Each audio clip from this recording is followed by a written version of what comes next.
Okay, good afternoon, ladies and gentlemen. My name is David Reay from CPL Purigen Activated Carbons. I'd like to spend the next 20 to 30 minutes talking about some technological breakthroughs which we think will be of great interest to the environmental sector. I'd like to firstly thank the organisers, Raw B2B, for inviting me to talk again at this year's event. I think it's the fifth year running I've been speaking here, which is great. The title we've given it is PFAS Forever Chemicals, Search, Capture and Destroy, which is a very dramatic title. But I will go a bit broader than just talking about PFAS and talk about areas that are more of general interest to an audience at an event like this. So I'll start by introducing the company, Invica, which is our parent company, formerly CPL Industries, and then talk a little bit about my section of the business, which is CPL Purigen Activated Carbons, just to tell you about the company that I represent. I then do a couple of slides on what is activated carbon, because what we tend to find at these events is some people are very familiar with it, some people less so. So it's good just to set the scene for what comes next, tell you what it is and how it works, what it does. Introduce a concept of how it's used by customers, increasingly mobile carbon filters. You can see two examples there, that's the landfill site. And then what happens when the carbon is spent, how we recycle it, and introduce the concept of reaxis. It's a circular process of using mobile filtration. Then I'll go into a little bit more detail about these sectors that I'd like to talk about, starting with PFAS, so-called forever chemicals, and our solution to that problem. I'll also talk about biogas and biomethane. It's another area of interest to an audience at an event like this, particularly the problem with high-sulfur carbons, which is a particular issue. And then finally, energy from waste, flue gas, which is appropriate to this sector we're in here, and the issue of the new BREF, lower mercury emissions regulations. So a little bit about the parent company called Invica, formerly known as CPL Industries, based in Sheffield. Their primary business is smokeless solid fuels, 500,000 tonnes of capacity at our site at Immingham on the east coast, and a site also in Foynes in Western Ireland, you can see on the map there. Europe's largest producer of smokeless fuels and the leader in domestic fuels. And if you go to any forecourt, DIY shop, supermarket, you'll have seen the Home Fire, the Ecol brands that you can buy, and they also sell barbecue briquettes in the cellar, that type of thing. But it's quite a diverse group of companies. The biggest chunk is solid fuels, traditionally from fossil-based, but increasingly biomass, with a clean and green future, trying to blend away fossil fuel and replace it with biomass like waste wood, olive stones, coffee grinds, that type of thing, to move to a greener future. Traditionally, just retail, but more recently, they've been doing e-coke, which is a replacement for coking coal in the steel industry. That's a new venture for the company. And you can see in the photo there the scale of the production at Immingham, these mountains of the manufactured briquettes. And if you use solid fuel, you'll be very familiar with these. The second biggest area is the area I represent, which is the activated carbons section. We're based in the UK, but we're active in Europe and indeed global. And since 2019, we have another activated carbon in our fold, which is Purigen, principally active in France and Netherlands, but also active in America. So we're globally covered for the activated carbon sector. We also have an engineering division called CPL Icon, just up the M1 at Chesterfield, where we manufacture the filters I showed you before. We have one on our stand over there as well. And other areas, they do furnace linings and repairs through CPL Refractories. There's also a specialised packaging group within the group as well. So quite a diversified group, principally solid fuels, and then activated carbon is probably the fastest growing area too. And some of our brands down the middle there. So a little bit about my area, CPL Purigen Activated Carbons. We supply, reactivate and service activated carbon filtrations. We've been around since 1990. The company name, formal legal company name, is still Carbon Link Limited. We don't actually trade under that name anymore, but that's our legal entity. And we were acquired by the CPL Group in 1999. Initially just trading activated carbon, buying a container in and selling it, but in 2013 we started recycling spent carbon, so we're moving more towards a service model. But the major expansion in that was in 2018, which I'll touch on in a second. In 2016 is when actually I joined the company. We acquired a company in Spain called Galakim. They principally sell activated carbon and some other water treatment chemicals. So that gives us the geographical expansion into Iberia, and they're known as CPL Galakim. Big changes in 2018. We changed our trading name from CPL Carbon Link to CPL Activated Carbons. It's important we tell people what it is we do, so that was a critical change. We acquired the company Icon in Chesterfield that manufacture these filters for you. You can see one of our big filters. That was at the World Biogas Expo back in July. And we also had a major expansion of our reactivation capability. So we had a second kiln, a very big kiln for industrial grades, and a the initial kiln was converted to drinking water. I'll talk about that a little bit more as well. 2019, another big change. Our parent company acquired a second activated carbon company, formerly known as Expo, perhaps so well known in the UK, but you may have come across that name, and we changed the name to Purigen. Formally, we're not merged yet, but we think of them as our sister companies. We work hand in hand, and that's why we sort of informally trade, or as a CPL Purigen, all the branding is co-branded. So that explains the dual branding currently. It's a very technical business. A lot of our customer-facing people are engineers, chemists, chemical engineers. And last time I checked, that this changes all the time. We had over 200 years of activated carbon experience.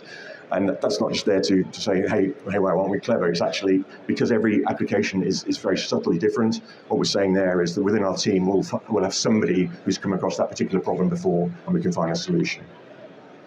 You may know that activated carbon is used in many, many applications. In the industry, we talk about 600. We have particular strengths in the traditional industrial sides, like biogas, landfill gas, general air treatment, your VOCs, your odor control, energy from waste flue gas, so that's your black bag incineration, and brown site remediation as well. I put edible oil in brackets there. Our Spanish subsidiary, very strong at olive oil. We also do other edible oil companies around Europe.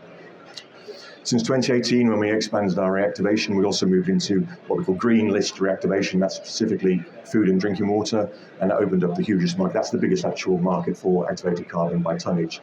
So since then, we've been winning a lot of business in the drinking water sector. So that's a very brief intro to who we are, who I represent. So the question then is, well, what is activated carbon? Again, some people may be familiar, some people less so. So it's a very pure form of charcoal with a very high surface area. Raw materials, typically highly carbonaceous, pure carbonaceous materials, certain types of coal, coconut shell makes a very hard carbon, wood, certain types of wood, and increasingly other biomass. We're always looking at alternatives as we are on the solid fuel side. Many different products and grades. We have over 200 grades in our range.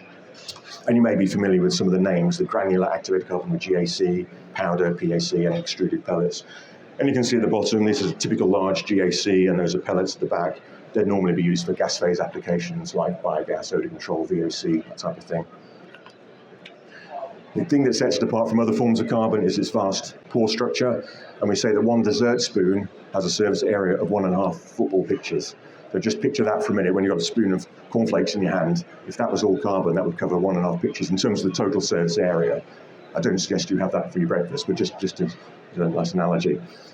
And so it's that combination of high surface area made up of pores that makes activated carbon so good as a filtration medium. And the idea is that the impurities are trapped in those pores, allowing your process fluid, it could be air, it could be gas, it could be biogas, it could be water, to go through, leaving pure fluid. And that's a process called adsorption in terms of the surface of pores. And you see typical pore structure of a carbon here. And the different raw materials and how it's been activated will give you a different number, size, and proportion of those. And it's our sales guys' job to select the right pore structure for the application you're talking about. So yeah, generally it's a reversible process. If you apply heat to the carbon, those contaminants are desorbed, which allows us to reactivate the carbon, recycle it. And we have a big facility up at CPL Immingham, where we have a line for drinking water and a line for industrial grades. And the reason doing that is basically a huge carbon footprint saving compared to using virgin material and simply throwing it away of over 90% using our technology. So yeah, it's very much drive towards that. So we have many different grades to suit the hundreds of applications I mentioned. I split these down into basically air and gas, so that's again your odor control, VOC, biogas, respirators, even cigarette filters have a bit of carbon in them sometimes. And then your water treatment or liquid treatment, the biggest by volume is drinking water. So every time you turn on the tap, that water will have been through activated carbon. That's probably the penultimate stage. You get rid of the turbidity and the dead fish in the shopping trolleys. What you're left with is a colourless liquid where you want to take out taste, odour, dissolved contaminants. That's the penultimate stage, and then you add a bit of chlorine in just to kill any bugs.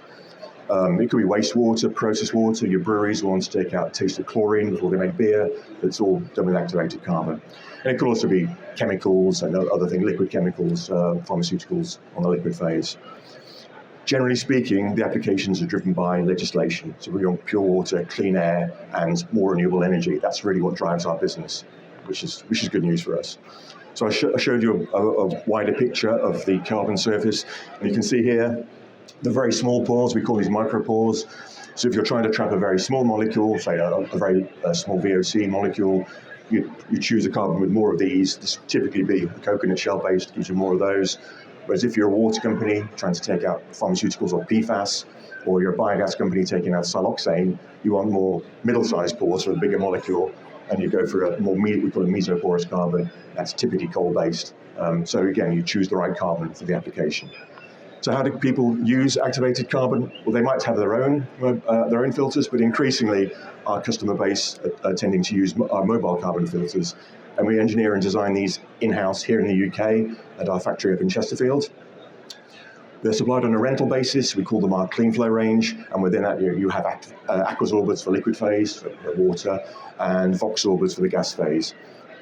And they range in size from 180 litre drum up to our biggest 30 cubic metre truck-based system. And you can see some examples there. You've got the drum base on the drum-based one on the right-hand side, and this is our 30 cubic metre filter at a biomethane site. And on the top right, you have our big 22 cubic metre drinking water filter. And we have one of those on our stand if you want to see how big these things are. It's quite impressive. So why would a customer choose this option rather than investing in their own? Well, it gives you a convenient plug-and-play solution. We simply deliver the filter full of the appropriate carbon, and they plug it into their process stream and use it. And then when it's spent, we simply deliver a new filter full of fresh carbon and take the old one away. So it gives a very convenient process. It's a capex-free option, of course, because we are renting them to you, and it's also modular. So if your contamination level goes up, if your process stream goes up, you can add a second filter, a third filter, or conversely, take one away if your gas stream goes down. So it gives you that flexibility. And of course, there's no on-site carbon handling, which is safe and convenient. You don't have piles of carbon everywhere because you never see the carbon; it's inside the filter.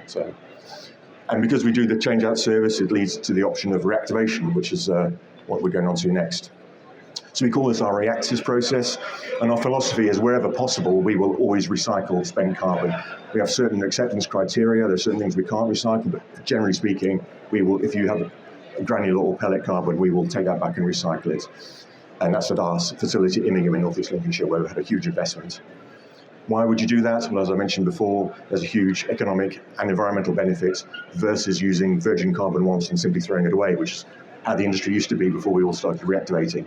And that gives you, with our technology, with our horizontal kilns, the carbon footprint saving is over 90%.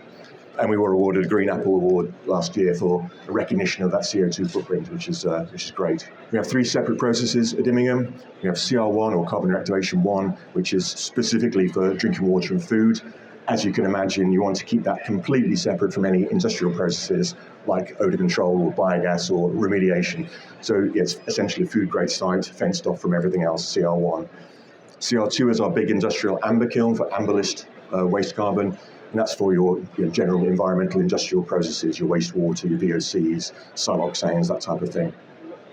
We have a third process called CR3, which we added at the end of last year, which is very specifically handling high-sulfur carbon from biogas and biomethane, which is a particular issue, which I'll go on to in a moment. The Araxis fits into a whole cycle. This is a diagram of how that really works. So you can imagine a filter service centre. We have several here in the UK, have some in France, just over one in Spain, where we keep empty filters, we keep activated carbon. Order comes in, you put the appropriate carbon in the filter, goes to a customer site where it's used, eventually becomes spent, so it goes back to the service centre, you take it out, put it into big bags, recycled, and goes back to the service centre. We call that reaxis. That's the cycle that we're talking about. We have a YouTube channel. We call these the smirking chemists. They never quite smile, they're almost smiling.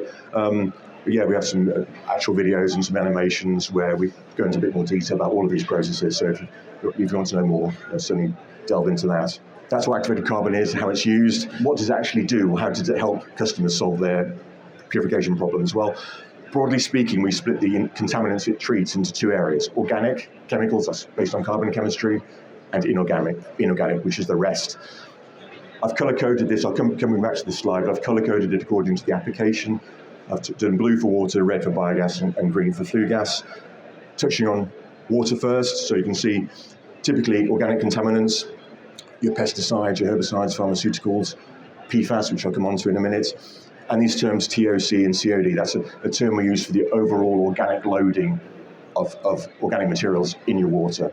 So we use these terminologies quite a lot. So PFAS chemicals, the subject of this, the main subject of this presentation, what are they? I assume most people will have heard of them. They're per- and polyfluoroalkyl substances. This is a representation of them. It's a carbon chain of various lengths, and the green dots are the fluorine atoms, and there's a functional group on the end. Yeah, they're a family of over 5,000. Actually, I've seen a figure over 15,000 PFAS compounds. There's a lot of them. As you can imagine, there's a lot of variations in what they look like. Very useful industrial chemicals. They've been around since the 1950s. Traditionally, they're used in non-stick cookware for applying the non-stick coating, firefighting foams, certain types of food packaging, fabric coatings.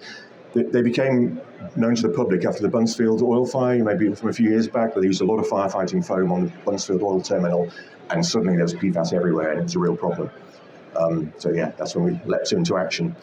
And the problem is they're very stable molecules. That carbon-fluorine bond is particularly strong, and it doesn't want to break down in nature. That's the problem. They're unhelpfully given the term forever chemicals. We're going to prove they're not forever chemicals, but that's the term people call them. And we know that the issue with them is they cause serious health risks to humans and animals. There was a Hollywood film, Dark Water, from a few years ago, when the residents took DuPont in America to court. That was the original source of them. So, and this is a major concern for the water sector generally. Obviously, water companies are worried about leaks and sewage spills and stuff, but in terms of treatment, PFAS is by far their number one concern. So what are we doing about it? Well, there are many technologies being tested and used for PFAS removal, but GAC, granular activated carbon, is amongst, and probably is, the best available technique to remove them. You get efficient removal of PFAS compounds, certainly the longer chain. Importantly, and a key difference with other technologies, is spent carbon can be recycled. So it's not like ion exchange resins where you use it once and throw it away. And importantly, PFAS can be destroyed with our technology. Even within our sector, there was some hesitation. Can you destroy these so-called forever chemicals? But we know that using our CR2 kiln, that's the big industrial kiln, even if it's come from a drinking water site, we still put it through our industrial kiln because it has it's more advanced scrubbers and we have more control over it. We know that we can reduce the PFAS levels to at or below background levels or even below detection limits, which I'll show you some numbers in a moment. We have a range called the filter carb CH range, which are the best in class in terms of removing the general PFAS, again, certainly the longer chain. And we're working with water industry and academia, both here and in the continent, to trial carbons, to test it, and to help people solve the problem. And that picture on the right is just a press release from one of our French customers, where they put one of our aquasorbers, again, like the one on our stand, with our activated carbon, and they effectively removed the PFAS issue at Rumilly in France. We're not standing still with our range. We are trialing new versions all the time where we're trying to modify the surface chemistry of the carbon, particularly to target these shorter chains that are more tricky to remove. Legislation is around the corner. I mean, the Americans just announced 4 parts per billion, I think, or parts per trillion, not quite sure, but anyway, very, very low levels. So the enforcers are saying this is a real problem and they have to find a solution which really takes it down to almost nothing. So it is an issue, and that's why the water companies are so concerned, and general industry. So how do we know that we can take it down to a negligible level? Well, we did some tests on the stack emissions on the gas phase side. So the test blanks, the background level of PFAS in the air that we're all breathing in is 0.000037. That's about 2 parts per trillion of PFAS. But the uncertainty in that is also 2 parts per trillion. So imagine 2 plus or minus 2 is the background level. Our total emissions of all PFAS group chemicals was about the same thing. It's 2 and a bit parts per trillion, plus or minus 2. So you can essentially say PFAS in the air was taken down to negligible levels. It can be described in terms of hydrogen fluoride equivalent, HF equivalent, and those figures turn equivalent to 0.2 milligrams per cube of HF. Anticipated limits on using that measurement will be about 1 milligram per cube. So our emissions are a fifth of what we expect the Environment Agency will be coming through with their emissions. So yeah, we're very confident that's a good result. On the liquid phase, we tested over 500 samples, 499 of them, no PFAS detected whatsoever. There's one rogue sample, we're certain it was cross-contamination. These levels you have to be so careful with the gloves you're wearing and the bottle you use. But even then, the level is below drinking water inspector limits. So what's the conclusion? Well, our reactors process effectively eliminates PFAS. They are no longer forever chemicals once we get our hands on them. So search, capture, and destroy isn't meaningless. It does mean something. Jumping onto biogas, I have to speed up a little bit, I'm afraid. So on biogas, you have siloxanes on the organic side. They look like sometimes a circle like this. You have silicon, oxygen, and carbon. They form glassy deposits inside your CHP engines, for example. And the inorganic side, hydrogen sulfide and ammonia. H2S is made from anaerobic digestion and the decomposition of organic waste. That is normally the main contaminant in biogas. And what happens when that hits activated carbon is it just leaves elemental sulfur in the pores of the carbon, and the two H's combine with oxygen to form H2O. So that's the problem. So spent carbon coming back from biogas tends to have a high level of sulfur, which is a problem for us. Why is it a problem? Well, when you heat that carbon, it just basically dumps elemental sulfur everywhere. And when you've just spent several millions of pounds on a reactivation process, that's generally a bad thing. The first step of the off gas is a thermal oxidizer. So you've got the sulfur, you've got the oxygen, you form SOx, so oxides of sulfur, SO2. That's an environmental issue, and it's a irritant for your lungs as well, so that's a problem. Carbon is also moist when it comes back from biogas plants. So you mix water and sulfur, you get sulfurous and sulfuric acid. So then you've got hot acid rain just sloshing around in your multi-million-pound kiln. So for all those reasons, the activated carbon industry, not just ourselves, but everybody, really decided to say we can't deal with these carbons through the normal process. In the early days, a 10% loading of sulfur on the carbon, so 100 kilos of carbon with 10 kilos of sulfur, that was considered a good performance, and we could just about handle those if we were a bit careful and we blended it in with other things. But these days, a 40% loading is quite normal, 40% loading of sulfur on the carbon, and yeah, again, normal process, you can't recycle that, and that's therefore waste. It's either landfilled or incinerated. So good activated carbon is being thrown away. What's our solution? Well, after an extensive R&D program, we can now safely and economically handle these heavily loaded spent carbons. The 40% I mentioned before is now being done on an industrial basis, and this, the main benefit is prevents disposal of these waste carbons. We've been doing it since the second half of last year, and it is a unique capability within our sector. We know for sure no one else in the UK is doing this, and we're also fairly certain that no one in Europe is doing this. So we don't say how we're doing it, we keep the cards close to our chest because we're kind of so far ahead of the competition. And it was recognised, we were shortlisted for the British Renewable Energy Awards back in June, which is a great recognition. We're not standing still on this one either, so at the lab scale we can now handle 80% loading of sulfur, so we're always moving forward. As I mentioned earlier, after a lot of careful consideration, after CR1 and CR2, we called it CR3. So yeah, shortlisted for an award. Better than that, we were actually awarded a highly commended at the Renewable Energy Awards in London. That was back in June. So it's great. I mean, activated carbon might be a niche part of an overall process, but it's great that the wider industry is recognising what we're doing and the breakthroughs. So, and we've just been shortlisted this week. Since I submitted these slides, we've been shortlisted for 2 more awards as well. One for PFAS and one for this biogas process. That's really good news. Jumping quickly onto energy from waste. Dioxins and furans, they look like that. And on the inorganics, you have the mercury, which is the liquid metal, which is poisonous, obviously. So the best, typically these are used with powder activated carbon. You inject it into the flue gas treatment system. This is your black bag incineration, so non-recyclable waste. These used to be landfill, but these increasingly nowadays gets incinerated.